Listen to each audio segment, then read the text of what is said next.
జై శ్రీమన్నారాయణ అండి. అందరికీ నమస్కారం. కర్ణాటక రాష్ట్రంలోని దావణగిరికి ఒక 16 కిలోమీటర్ల దూరంలో మహాద్భుతమైనటువంటి పుణ్యక్షేత్రం ఉంది. అదే హరిహర క్షేత్రం. పేరులోనే ఉంది. హరిహరాదులిద్దరూ కూడా మూర్తీభవించినటువంటి స్వరూపంగా వెలశారు స్వామి స్వయంభూగా. ఆలయం చుట్టూ ప్రదక్షిణ చేస్తూ ఉంటే ముందుగా క్షేత్రపాలకుని దర్శనమవుతుంది లింగ రూపంలో. అలాగే మనం చుట్టూ కూడా ఆలయం చుట్టూ చక్కగా ప్రదక్షిణ చేసుకుంటూ ఆలయ ముఖద్వారం గుండా మనం లోపలికి ప్రవేశించినప్పుడు ధ్వజస్తంభానికి నమస్కరించుకొని లోపలికి ప్రవేశిస్తూ ఉంటే 1000 స్తంభాల గుడి మనకి గుర్తొస్తుందండి.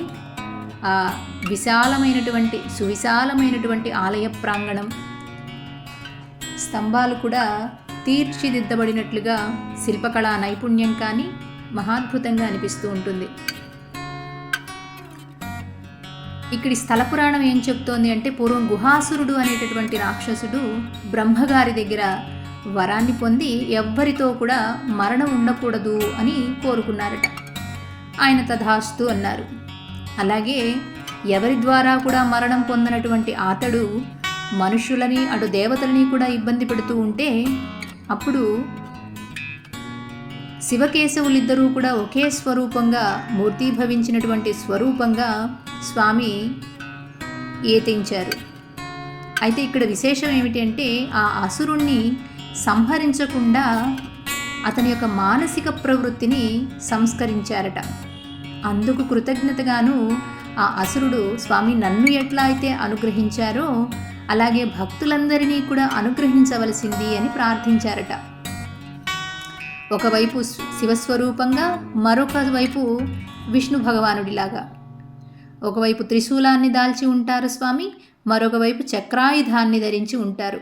ఆ దివ్యమైనటువంటి కమనీయమూర్తి దర్శనం మహాద్భుతంగా ఉంది.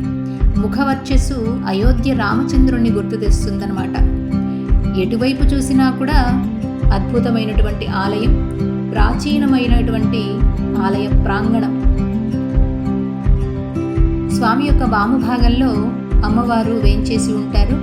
ఎట్లా అయితే స్వామి శివకేశవులుగా మూర్తీభవించారో అలాగే ఇక్కడ లక్ష్మీదేవి, మహిషాసురమర్ధిని ఇద్దరూ కలిసి ఉన్నటువంటి స్వరూపంగా అమ్మవారు వేంచేసి ఉన్నారు.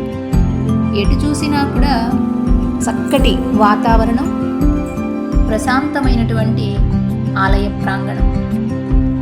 అమ్మని స్వామిని దర్శించుకుంటూ ధన్యజీవులమయ్యాం. జై శ్రీమన్నారాయణ.